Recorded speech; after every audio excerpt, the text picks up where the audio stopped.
পশ্চিমবঙ্গের এক ছোট্ট গ্রামে থাকত রামু নামে এক দরিদ্র ছেলে। তার মা অসুস্থ ছিল আর সংসারে ছিল প্রচণ্ড অভাব।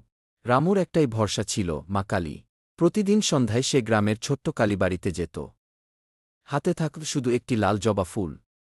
সে চোখ বন্ধ করে বলত, মা, আমার কিছু চাই না, শুধু আমার মাকে ভালো করে দাও। গ্রামের লোকেরা তাকে দেখে বলত, এভাবে প্রার্থনা করে কিছু হয় না রে। কিন্তু রামুর বিশ্বাস একটুও টলত না। একদিন তার মায়ের অবস্থা খুব খারাপ হয়ে গেল।